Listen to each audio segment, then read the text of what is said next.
Praise Lord. ദൈവത്തിൻ്റെ അതിപരിശുദ്ധനാമം മഹത്വമെടുക്കട്ടെ. നല്ല പ്രഭാതത്തിനായി യേശുക്രിസ്തു മുഖാന്തരം പിതാവായ ദൈവത്തിന് സ്തോത്രം ചെയ്യുന്നു. എല്ലാ പ്രിയ സഹോദരങ്ങൾക്കും ദൈവനാമത്തിൽ ഞങ്ങളുടെ സ്നേഹവന്ദനത്തെ അറിയിക്കുന്നു. എല്ലാവരെയും ഓർത്ത് പ്രാർത്ഥിക്കുകയും ചെയ്യുന്നു. അനുഗ്രഹിക്കപ്പെട്ടൊരു പകല് ദൈവം നമ്മൾക്ക് തന്നതിനായി സ്തോത്രം. ഇന്നത്തെ നമ്മുടെ എല്ലാ ജീവിത കാര്യാദികളിലും നമുക്ക് ദൈവ സാന്നിധ്യം അനുഭവിച്ചുകൊണ്ട് ജീവിക്കുവാൻ, നമ്മുടെ സകല മേഖലയിലും ദൈവത്തിൻ്റെ സാന്നിധ്യം അനുഭവിക്കുവാൻ ദൈവം നമ്മളെല്ലാവരെയും അനുഗ്രഹിക്കട്ടെ. ദൈവവചനത്താലും കൽപ്പനയാലും ജീവിതം മുന്നോട്ട് നയിക്കുവാൻ സകലവർക്കും ദൈവം കൃപ ധാരാളമായി നൽകട്ടെ. പ്രിയ സഹോദരങ്ങളെ, നാം കടന്നു പോകുന്ന ഈ ഒരു കാലഘട്ടം അതിഭയാനകമാണ്. അതിഭയാനകം. എത്ര പേർക്ക് ഈ ഭയമുണ്ട് എന്നതറിഞ്ഞുകൂടാ. സ്വന്തം ജീവന്റെ കാര്യം വരുമ്പോഴാണ് ആളുകൾക്കൊരല്പം ഭയം കാണുന്നത്. ദൈവ സ്നേഹമില്ല, ദൈവഭയമില്ല, അനുസരണമില്ല, വാത്സല്യമില്ല, അനുകമ്പയില്ല. അങ്ങനത്തെ ഒരു കാലഘട്ടത്തിൽ നാം എത്തപ്പെട്ടിരിക്കുന്നു. ഈ കാലഘട്ടത്തെക്കുറിച്ച് യേശു മുൻകൂട്ടി പ്രവചിച്ച് പറഞ്ഞിട്ടുണ്ട്. ഇതെല്ലാം സംഭവിക്കേണ്ടതാണ്. ഇതെല്ലാം ഈറ്റുനോവിൻ്റെ ആരംഭമാണ്. പ്രിയ സഹോദരങ്ങളെ, ഈറ്റുനോവിൻ്റെ ആരംഭം ആരംഭിച്ചിട്ട് വർഷങ്ങളായി, നൂറ്റാണ്ടുകൾ പിന്നിട്ടു. ഇപ്പോൾ അതിൻ്റെ നിർണായകമായ ഘട്ടത്തിൽ നാം എത്തപ്പെട്ടിരിക്കുന്നു. ഇനി അധികം നാളുകൾ നമ്മുടെ മുമ്പിലില്ല. അധികം വർഷങ്ങൾ നമുക്കിനിയില്ല. പ്രിയപ്പെട്ടവരെ, ലോകം അതിൻ്റെ ഘടനയിൽ മാറ്റം വരാൻ പോകുന്നു. ലോകം മുഴുവൻ താറുമാറാകാൻ പോകുന്നു.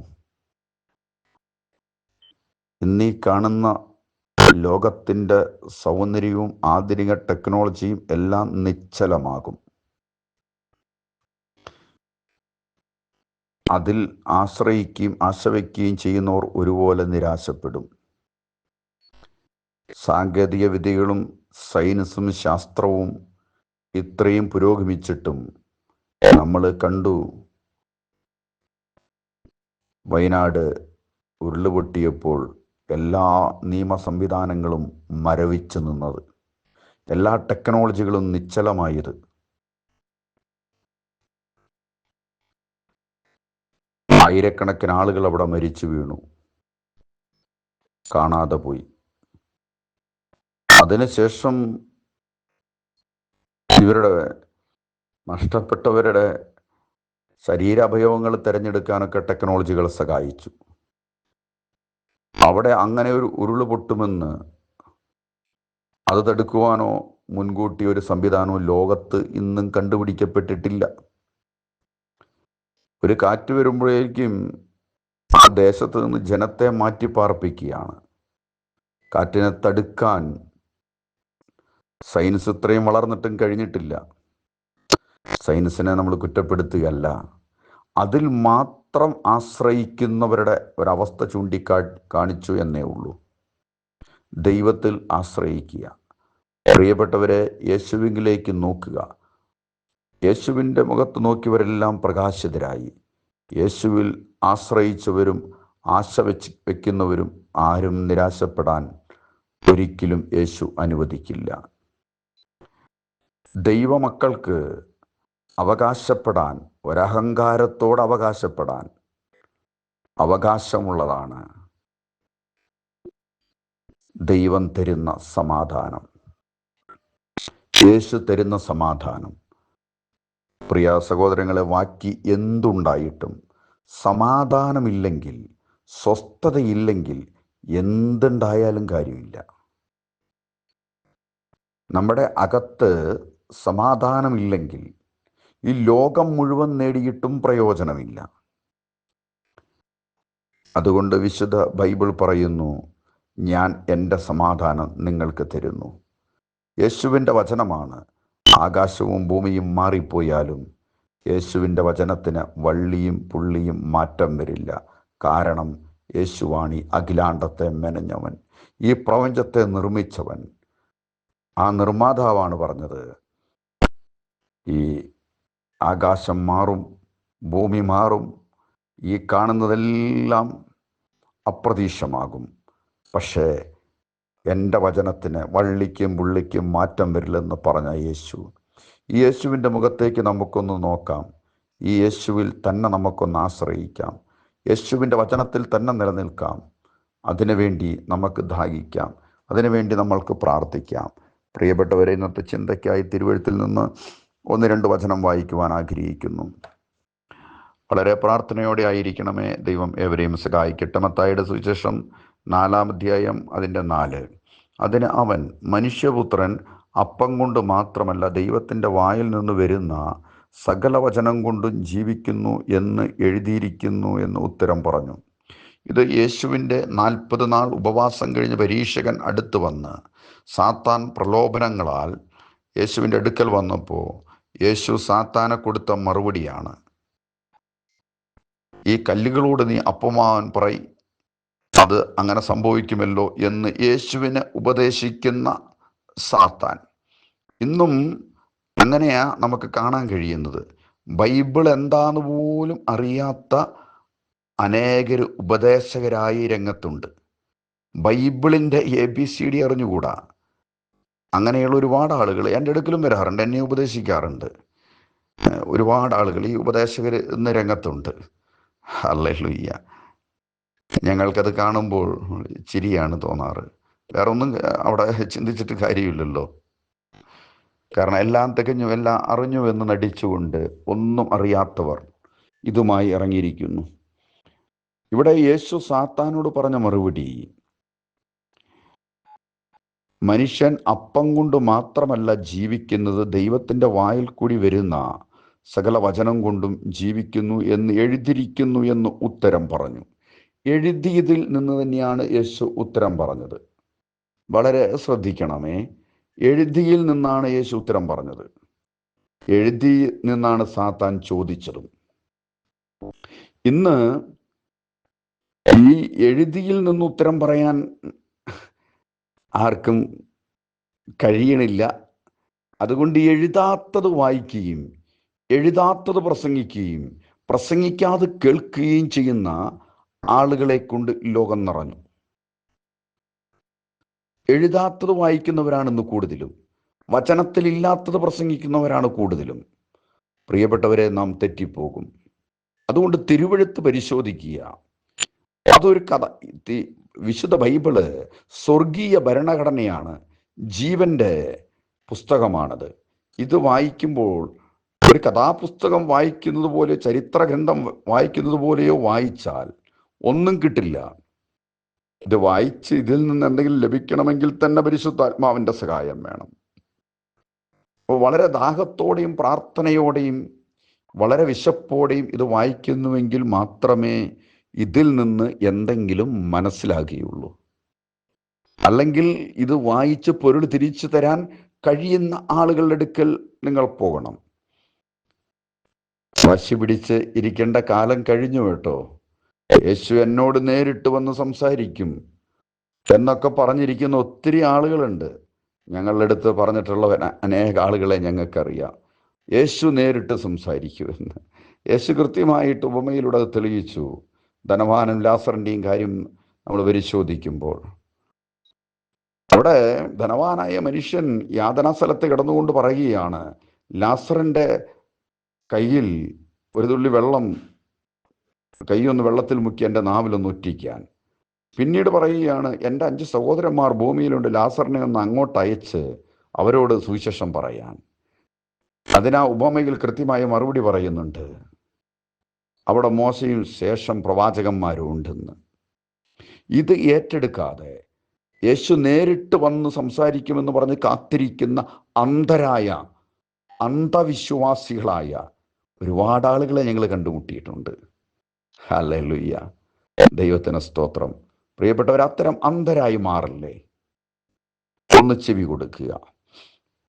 തുടർന്ന് യോഹന്നാന്റെ സുവിശേഷം 6-ാം അധ്യായം അതിൻ്റെ 57 58 ഇങ്ങനെ തിരുവെഴുത്ത് വായിക്കുന്നു: ജീവനുള്ള പിതാവ് എന്നെ അയച്ചിട്ട് ഞാൻ പിതാവ് മൂലം ജീവിക്കുന്നത് പോലെ എന്നെ തിന്നുന്നവൻ എൻ മൂലം ജീവിക്കും. സ്വർഗത്തിൽ നിന്ന് ഇറങ്ങി വന്ന അപ്പം ഇത് ആകുന്നു. പിതാക്കന്മാർ തിന്നുകയും മരിക്കുകയും ചെയ്തതുപോലെ അല്ല, ഈ അപ്പം തിന്നുന്നവൻ എന്നേക്കും ജീവിക്കും. അപ്പോൾ യേശു സാത്താൻ്റെ അടുത്ത് പറഞ്ഞു, മനുഷ്യൻ ജീവിക്കുന്നത് അപ്പം കൊണ്ട് മാത്രമല്ല, ദൈവത്തിൻ്റെ വായിൽ നിന്ന് വരുന്ന വചനം കൊണ്ട്, ഓരോ വചനങ്ങൾ കൊണ്ടാണെന്ന്. ഇവിടെ യേശു യോഹന്നാൻ്റെ സുവിശേഷത്തിലേക്ക് വന്നപ്പോൾ യേശു പറയുകയാണ്, ജീവനുള്ള പിതാവ് എന്നെ അയച്ചിട്ട് ഞാൻ പിതാവ് മൂലം ജീവിക്കുന്നത് പോലെ എന്നെ തിന്നുന്നവൻ എൻ മൂലം ജീവിക്കും. ഹല്ലേലൂയ. ഇത് സ്വർഗത്തിൽ നിന്ന് ഇറങ്ങി വന്ന അപ്പമാകുന്നു. പിതാക്കന്മാർ തിന്നുകയും മരിക്കുകയും ചെയ്തതുപോലെയല്ല, ഈ അപ്പം തിന്നുന്നവൻ എന്നേക്കും ജീവിക്കും. അതായത് മന്നയെക്കുറിച്ചാണ് പറയുന്നത്. പിതാക്കന്മാർ തിന്ന മന്ന തിന്നിട്ട് അവർ മരിച്ചു, അതുപോലെയല്ല. യേശുവിനെ തിന്നുന്നവർ അതുമൂലം ജീവിക്കും. യേശുവിൻ്റെ വചനമാണ് പ്രിയപ്പെട്ടവരെ നമുക്ക് ഭക്ഷണമായി മാറേണ്ടത്. യേശുവിൻ്റെ വചനത്തിന് മാത്രമേ നമ്മളെ ജീവിപ്പിക്കാൻ കഴിയുള്ളൂ. വേറെ നിങ്ങൾ ആരെ കേട്ടാലും ആരെ പ്രസംഗിച്ചാലും നമുക്ക് ജീവൻ ലഭിക്കില്ല. അതുകൊണ്ട് തന്നെയാണ് ഇന്ന് യേശുവിനെ പ്രസംഗിക്കൽ ചുരുക്കമാണല്ലോ. ഇന്ന് യേശുവിനെ അല്ലല്ലോ പ്രസംഗ വിഷയം. ഇവിടെ പ്രസംഗ വിഷയം പലവരും ഇന്ന് ചരിത്രവും തിയോളജിയും ഇതൊക്കെയാണ്. പിന്നെ അനേകരുടെയും പ്രസംഗം ദാവീദും, ഹല്ലേലൂയ, ഗോലിയാത്തും മോശയും അബ്രഹാമും ഇസാക്കും യാക്കോബും ജോഷുവയും ഹാലേബും, ഇങ്ങനെ പഴയ നിയമത്തിലെ വിശുദ്ധന്മാരെ പ്രസംഗിക്കുന്നു. അവരെയല്ല പ്രസംഗിക്കേണ്ടത്. ജീവന്റെ നാഥനായ യേശുവിനെയാണ് പ്രസംഗിക്കേണ്ടത്. യേശുവിൻ്റെ നാമത്തെയാണ് ഉയർത്തേണ്ടത്. യേശുവിനെയാണ് ജനത്തിന് പകർന്നു കൊടുക്കേണ്ടത്. യേശുവിൻ്റെ വചനം ഭക്ഷിച്ചാലേ ജീവൻ നിലനിൽക്കൂ. യേശുവിൻ്റെ വചനം ഭക്ഷിച്ചാലേ നമ്മൾക്ക് ജീവൻ ഉണ്ടാകുകയുള്ളൂ. ഹല്ലേലൂയ, ദൈവത്തിന് സ്തോത്രം. പിതാക്കന്മാർ തിന്ന മന്ന പോലെയല്ല. ഇന്നും പിതാക്കന്മാർ തിന്ന ആ മന്ന വിളമ്പുന്ന ഒത്തിരി ആളുകളെ നമുക്ക് കാണാം. ഒത്തിരി ആളുകളെ നമുക്ക് കാണാം. യേശു ക്രൂശിൽ തികച്ചത്, അത് തികഞ്ഞിട്ടില്ല, ഞാനും കൂടെ കുറച്ച് ചെയ്ത് തീർക്കാനുണ്ട് ക്രൂശിലെ പ്രവൃത്തി എന്ന് പറഞ്ഞ് ശാഠ്യം പിടിച്ച് ബോധപൂർവം യേശുവിൻ്റെ ക്രൂശിനെ നിന്ദിക്കുന്നവരെയും നമുക്ക് കാണാൻ കഴിയും. പ്രിയപ്പെട്ടവരെ, യേശു ക്രൂശിൽ ഒന്നും ബാക്കി വെച്ചിട്ടില്ല. യേശു എല്ലാം തികച്ചു, എല്ലാം പൂർത്തിയാക്കി. ഇനി നമ്മളൊന്നും ചെയ്യേണ്ട ആവശ്യമില്ല. നമ്മളെന്തെങ്കിലും ചെയ്യാൻ ആയിരുന്നുവെങ്കിൽ ദൈവപുത്രനെ യാഗം കഴിക്കണ്ടായിരുന്നു എന്ന സത്യം മറന്നു പോകരുതേ. ആ യാഗത്തിൽ വിശ്വസിക്കുകയാണ് വേണ്ടത്, അതേറ്റെടുക്കുകയാണ് വേണ്ടത്. യേശുവിൻ്റെ രക്തത്താൽ നിങ്ങൾ കഴുകിൽ പ്രാപിക്കുകയാണ് ചെയ്യേണ്ടത്. യേശുവിൻ്റെ കൽപ്പനയും പ്രവാചകന്മാരുടെ പ്രവചനവും അപ്പോസ്തലന്മാരുടെ ഉപദേശവും അവർ പഠിപ്പിച്ചതും ആണ് നമ്മൾ ഏറ്റെടുക്കേണ്ടത്. അത് ചെയ്താൽ മതി പ്രിയപ്പെട്ടവരെ. നമ്മുടെ ജീവിതത്തിന് മാറ്റിമറിക്കാൻ യേശുവിനെ കഴിയും. ഞങ്ങളെ കേൾക്കുന്ന ആരെങ്കിലും ഇനിയും നിങ്ങളുടെ ജീവിതത്തിൽ ഒരു സമാധാനം കിട്ടിയിട്ടില്ല, നിങ്ങൾ ഏത് ക്രിസ്തീയ സംഘടനയിലെ ആളുകളും ആയിക്കോട്ടെ, ക്രിസ്തു ഒരു സംഘടനയുടെയും ആളല്ല. നിങ്ങൾക്ക് ദൈവമുണ്ട് എന്ന് നിങ്ങൾ വിശ്വസിക്കുന്നുവെങ്കിൽ, ആ ദൈവം യേശുവാണെന്ന് വിശ്വസിക്കുന്നുവെങ്കിൽ, ഒരു രക്ഷയുണ്ടെന്ന് വിശ്വസിക്കുന്നുവെങ്കിൽ, 1000 ആണ്ട് വാഴ്ചയുണ്ടെന്ന് വിശ്വസിക്കുന്നുവെങ്കിൽ യേശുവിനെ തിന്നേ മതിയാവൂ. യേശുവിൻ്റെ വചനം ഭക്ഷിച്ചേ മതിയാവൂ. യേശുവിനെ കേട്ടേ മതിയാവൂ. യേശുവിനെ അനുഭവിച്ചറിഞ്ഞാൽ മാത്രമേ നിങ്ങൾക്ക് നിത്യജീവൻ ലഭിക്കുകയുള്ളൂ. വേറെ ഒന്നും കേട്ടാൽ നിത്യജീവൻ ലഭിക്കില്ല പ്രിയപ്പെട്ടവരെ. വേറെയെല്ലാം ദുഷ്ടനൊരുക്കിയ ചതിയും കെണിയുമാണ്. അനേകരും അറിയുന്നില്ല, അവരെ നയിക്കുന്നത് സാത്താനാണെന്ന് തിരിച്ചറിയാതെ അവൻ്റെ കൊടിയ ചതിയിൽ പെട്ടുപോയി ഈ ലോകത്തിൻ്റെ പ്രഭുവിന് വശംവദരായി. വചനത്തെ കോട്ടിക്കളഞ്ഞു, വചനത്തിൽ മായം ചേർത്തു. ജനത്തെ അപ്പം തിന്നുന്നത് പോലെ തിന്നു മുടിച്ചു കൊണ്ടിരിക്കുന്ന ബഹുഭൂരിപക്ഷം കൂട്ടത്തെയും നമുക്ക് കാണാൻ കഴിയും. അവരുടെ പ്രസംഗങ്ങൾക്കും അവരുടെ ഉപദേശങ്ങൾക്കും ഒന്നും വചനം അടിസ്ഥാനമില്ല. അവർ വിളിക്കുന്നു അവരെ തന്നെ അവരും ദൈവത്തിൻ്റെ വാക്താക്കളാണെന്ന്. അങ്ങനെ വിളിക്കുന്നവർ അങ്ങനെ വിളിച്ചോട്ടെ. ഞങ്ങളെ കേൾക്കുന്ന പ്രിയപ്പെട്ടവരെ, ദയവ് ചെയ്ത് തിരുവെഴുത്ത് നിങ്ങളൊന്ന് പരിശോധിക്കുക. നിങ്ങളുടെ കയ്യിൽ ലഭ്യമായിട്ടുള്ള ബൈബിളുകൾ നിങ്ങളൊന്ന് പരിശോധിക്കുക. ഈ കണ്ടകാലവും നിങ്ങൾ പരിശോധിച്ചിട്ട് ഒന്നും മനസ്സിലായിട്ടില്ലെങ്കിൽ ഇനിയും നിങ്ങൾ തന്നെ പരിശോധിച്ചാൽ ഒന്നും മനസ്സിലാകില്ല. അപ്പൊ ഇത് പരിശോധിച്ച് മനസ്സിലാക്കി പൊരുൾ തിരിക്കുവാൻ ദൈവം അധികാരം കൊടുത്തിട്ടുള്ള ആളുകളുമായി നിങ്ങൾ ബന്ധപ്പെടുക. അത്തരം ആളുകളെ അന്വേഷിച്ച് കണ്ടെത്തുക. അതിന് ദൈവം നമ്മളെ സഹായിക്കട്ടെ. അതിന് ദൈവത്തിന്റെ സഹായം കൂടിയേ മതിയാവൂ. പിതാവ് എന്നെ അയച്ചിട്ട് ഞാൻ പിതാവ് മൂലം ജീവിക്കുന്ന പോലെ എന്നെ തിന്നുന്നവൻ എൻ മൂലം ജീവിക്കും. പ്രിയപ്പെട്ടവരെ, പുതിയ നിയമത്തിന്റെ കൽപ്പന അതിൻ്റെ തലക്കെട്ടിതാണ്, എന്നെ തിന്നുന്നവൻ എൻ മൂലം ജീവിക്കും. പഴയ നിയമത്തിന്റെ തലക്കെട്ടിതാണ്, ഇത് ചെയ്യുന്നവൻ ഇതിനാൽ ജീവിക്കും. അത് ചെയ്യാൻ അഖിലാണ്ടത്തിൽ ആർക്കും കഴിഞ്ഞില്ല.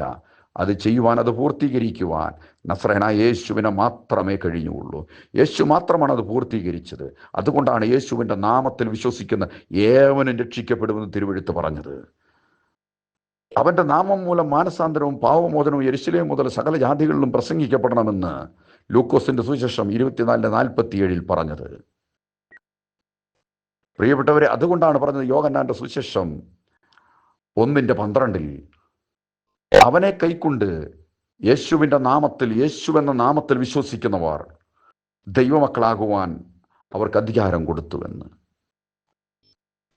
പ്രിയപ്പെട്ടവർ, യേശുവിൻ്റെ നാമത്തിൽ, എല്ലാം യേശുവിൻ്റെ നാമത്തിൽ, വാക്കിനാലോ ക്രിയാലോ എന്ത് ചെയ്താലും യേശുവിൻ്റെ നാമത്തിൽ. അങ്ങനെ ചെയ്യുവാൻ ഈ നാളുകളിൽ നിങ്ങളെ ദൈവം സഹായിക്കട്ടെ. നിങ്ങൾ യേശുവിൻ്റെ നാമം ഒന്ന് വിളിച്ചപേക്ഷിച്ച് നോക്ക്. നിങ്ങൾ യേശുവിൻ്റെ നാമത്തിൽ കാര്യങ്ങളിൽ ഒന്ന് ആശ്രയിച്ച് നോക്ക്. ഏറ്റവും പ്രധാനപ്പെട്ട പാപമോചനം യേശുവിൻ്റെ നാമത്തിൽ നിങ്ങളൊന്ന് ചെയ്തു നോക്ക്, നിങ്ങളൊന്ന് സ്വീകരിച്ചു നോക്ക്. നിങ്ങളുടെ ജീവിതത്തെ ദൈവം മാറ്റിമറിക്കുന്നത് കാണാം. നിങ്ങളുടെ ജീവിതത്തെ ദൈവം മാറ്റിമറിക്കുന്നതെന്ന് കാണാമെന്ന് പറയുമ്പോൾ നിങ്ങൾ നാളെ നിങ്ങൾക്ക് 6000 സ്ക്വയർ ഫീറ്റ് വീടും ബെൻസ് കാറും മക്കൾ ഡോക്ടറാകുമെന്നൊന്നും ചിന്തിക്കരുതേ. അതിനെയല്ലല്ലോ ദൈവപുത്രൻ ക്രൂശിൽ മരിച്ചത്. നിത്യജീവൻ തരാനാണ്. 1000 ആണ്ട് അവനോട് കൂടെ, യേശുവിനോട് കൂടെ വാഴുന്നവരാക്കി മാറ്റാനാണ്. അതാണ് നമുക്ക് തരുന്ന പ്രതിഫലം. ബാക്കിയെല്ലാം ബോണസാണ്. ബോണസിന് വേണ്ടിയാണ് ആളുകൾ ഓടിക്കൊണ്ടിരിക്കുന്നത്. ഇന്ന് ലോകം മുഴുവൻ ആളുകൾ ഓടി അലയുക. എന്തിനാ? ബോണസിന് വേണ്ടിയാ. ശമ്പളം മറ്റുള്ളവർ വാങ്ങി വയ്ക്കുന്നു, ബോണസ് ഇവർക്ക് കൊടുക്കുന്നു. ഭിക്ഷ കൊടുക്കുന്ന പോലെ ബോണസ് കൊടുക്കുന്നു. അതാ ഇന്ന് കണ്ടുകൊണ്ടിരിക്കുന്നത്. ചെവിയുള്ളവൻ കേൾക്കട്ടെ, ഇത്രേ എനിക്കും പറയാൻ കഴിയുള്ളൂ. യോഹന്നാന്റെ സുവിശേഷം 6-ാം അധ്യായം അതിൻ്റെ 63-ാം തിരുവചനത്തിൽ ജീവിപ്പിക്കുന്നത് ആത്മാവാകുന്നു, മാംസം ഒന്നിനെ ഉപകരിക്കുന്നില്ല. ഞാൻ നിങ്ങളോട് സംസാരിച്ച വചനങ്ങൾ ആത്മാവും ജീവനും ആകുന്നു. പ്രിയപ്പെട്ടവരെ, മാംസം ഒന്നിനെ ഉപകരിക്കുന്നില്ല. യേശു കൃത്യമായി പറയുകയാണ്, ഞാൻ നിങ്ങളോട് സംസാരിച്ച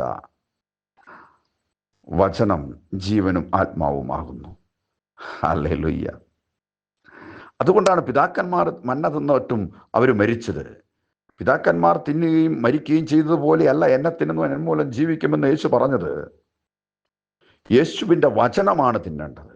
യേശുവിൻ്റെ വചനമാണ് നമുക്ക് ജീവനും ആത്മാവും ആയി മാറുകയുള്ളൂ. യേശുവിൻ്റെ വചനത്താലല്ലാതെ പ്രിയപ്പെട്ടവരെ നമുക്ക് നിലനിൽക്കാൻ കഴിയില്ല. യേശുവിൻ്റെ വചനത്തിൽ നിലനിൽക്കുന്നവൻ യേശുവിൻ്റെ ശിഷ്യന്മാരായി മാറും. യേശുവിൻ്റെ വചനം അനുസരിക്കുന്നവർ, യേശുവിൻ്റെ വചനം പാലിക്കുന്നവർ, യേശുവിൻ്റെ നാമം വിളിച്ചപേക്ഷിച്ച് പാപങ്ങളെ കഴുകിക്കളഞ്ഞ് സ്നാനമേറ്റ് പരിശുദ്ധാത്മാവിനെ പ്രാപിക്കുന്നവർ, അല്ലാത്തവരാരും സ്വർഗരാജ്യത്തിൻ്റെ പടി പോലും കാണില്ല. ഞാൻ പറഞ്ഞതല്ല. യോഹന്നാന്റെ സുവിശേഷം 9-ാം അധ്യായം നിങ്ങളെടുത്ത് വായിച്ചു നോക്കുക. പാവികളുടെ പ്രാർത്ഥന ദൈവം കേൾക്കുന്നില്ല. യോഹന്നാന്റെ സുവിശേഷം 3-ാം അധ്യായം അതിൻ്റെ 1 മുതൽ 5 വരെയുള്ള തിരുവെഴുത്ത് നിങ്ങൾ വായിക്കുക. വീണ്ടും ജനിക്കാതെ, വെള്ളത്താലും ആത്മാവിനാലും വീണ്ടും ജനിക്കാത്ത ഒരുവനും ദൈവരാജ്യത്തിൻ്റെ പടി പോലും കാണില്ല. ഹല്ലേലൂയ. മർക്കോസിന്റെ സുവിശേഷം 15-16 16-17 തിരുവെഴുത്ത് പറയുകയാണ്. അവിടെ കൃത്യമായിട്ട് ഹല്ലേലൂയ, വിശ്വസിക്കുകയും സ്നാനമേൽക്കുകയും ചെയ്താൽ നീ രക്ഷിക്കപ്പെടും. വിശ്വസിക്കുകയും സ്നാനമേൽക്കുകയും ചെയ്യണം. പ്രിയപ്പെട്ടവരെ, വെറുതെ വിശ്വസിച്ചുകൊണ്ട് മാത്രമായില്ല, ഏതെങ്കിലും സ്നാനമേറ്റുകൊണ്ടായില്ല. യേശുവിൻ്റെ കൽപ്പനയും അപ്പോസ്തലന്മാരുടെ ഉപദേശവുമായ അപ്പോസ്തലന്മാർ ചെയ്ത് കാണിച്ച സത്യസ്നാനം തന്നെ സ്വീകരിക്കണം. എന്തുകൊണ്ടാണ് ഈ സ്നാനത്തെക്കുറിച്ച് തന്നെ ഇങ്ങനെ ആവർത്തിച്ചെന്നും പറയുന്നതെന്ന് ഒരുപക്ഷെ ഇത് സ്ഥിരം കേൾക്കുന്ന നിങ്ങൾക്ക് അസ്വസ്ഥത തോന്നാം. കാരണം സത്യസ്നാനത്തെ അങ്ങനെ സാത്താൻ ഭയപ്പെടുന്നു. അവനോട് ചേർന്ന് നിൽക്കുന്നവരും അങ്ങനെ ഭയപ്പെടുന്നു. അപ്പോസ്തലന്മാരുടെ കാലഘട്ടത്തിലെ സുന്ദരമെന്ന ദേവാലയത്തിന് സുന്ദരമെന്ന കവാടത്തിൽ ജന്മനാ മുടന്തനായ 40 വയസ്സോളം പ്രായമുള്ള അമ്മയുടെ ഉദരം മുതൽ മുടന്തനായവനാണ്. അവനെ എടുത്തുകൊണ്ടുവന്ന് ഭിക്ഷയാചിക്കാൻ ദേവാലയത്തിന് ഫ്രണ്ടിൽ ഇരുത്താർ പതിവായിരുന്നു. അപ്പോസ്തലന്മാരായ പത്രോസും യോഹന്നാനും കൂടെ ദേവാലയത്തിലേക്ക് കടന്നു വരുന്നത് കണ്ടപ്പോൾ എന്തെങ്കിലും കൂടുതൽ കിട്ടുമെന്ന് അവൻ വിചാരിച്ചു. പത്രോസ് പറഞ്ഞു, ഞങ്ങളെ സൂക്ഷിച്ചു നോക്കുക. അവൻ സൂക്ഷിച്ചു നോക്കി, എന്തെങ്കിലും അധികം കിട്ടും. പത്രോസ് അടുത്തത് പറഞ്ഞത്, ഞങ്ങളുടെ കയ്യിൽ വെള്ളിയും പൊന്നുമില്ല, ഞങ്ങളുടെ കയ്യിൽ ഉള്ളത് നിനക്ക് തരുന്നു. നസ്രായനായ യേശുവിൻ്റെ നാമത്തിൽ എഴുന്നേൽക്കുക. യേശുവിൻ്റെ നാമത്തിൽ അവൻ്റെ കൈ പിടിച്ചെഴുന്നേൽപ്പിച്ചു. അവൻ്റെ കാൽ ഉറച്ചു, നരിയാണികൾക്ക് ബലം വന്നു.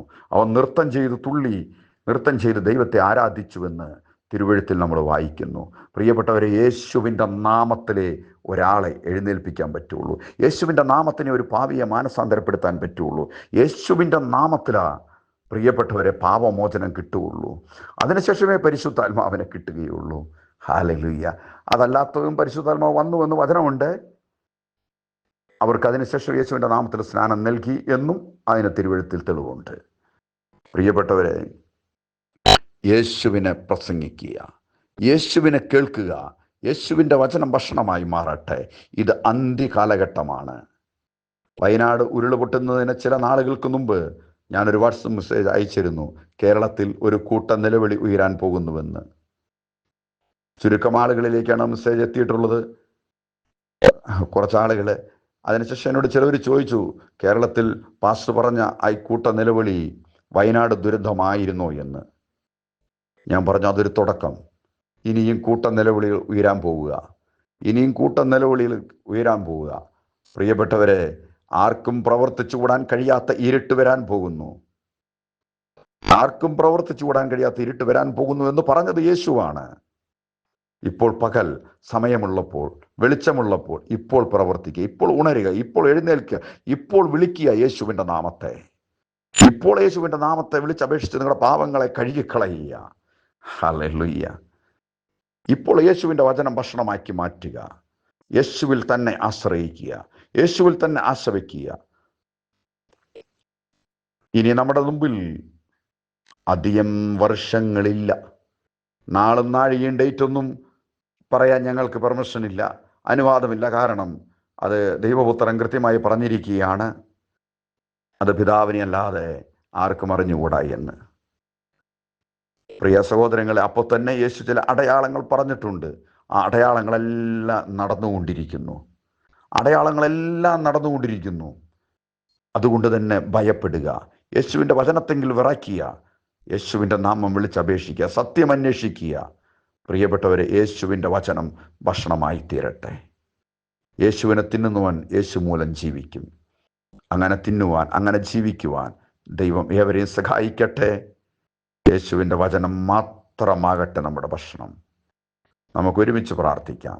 പരിശുദ്ധ പിതാവേ, സ്വർഗത്തിലെ നല്ല ദൈവമേ, നന്ദിയോടെ സ്തോത്രം. ഈ മെസ്സേജും ഇത് കേൾക്കുന്ന ജനത്തെയും ഞങ്ങളെയും യേശുവിൻ്റെ നാമത്തിൽ സ്തോത്രത്തോടെ അങ്ങയുടെ കരത്തിലേക്ക് തരികയാണ്.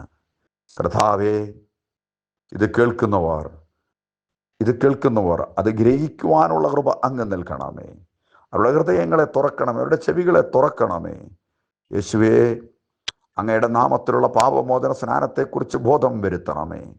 അങ്ങയുടെ നാമം വിളിച്ചപേക്ഷിക്കട്ടെ ജനം, അങ്ങയിൽ ആശ്രയിക്കട്ടെ ജനം, അങ്ങയിൽ തന്നെ പ്രത്യാശ വയ്ക്കട്ടെ.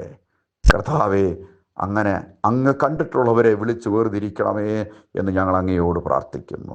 അങ്ങ് കണ്ടവരെ വിളിച്ചു വേർതിരിക്കണമേ. യേശുവെ, അങ്ങ് കണ്ടിട്ടുള്ള മക്കളുടെ അടുക്കിലേക്ക് ഞങ്ങളെ കൊണ്ടുപോകണമേ.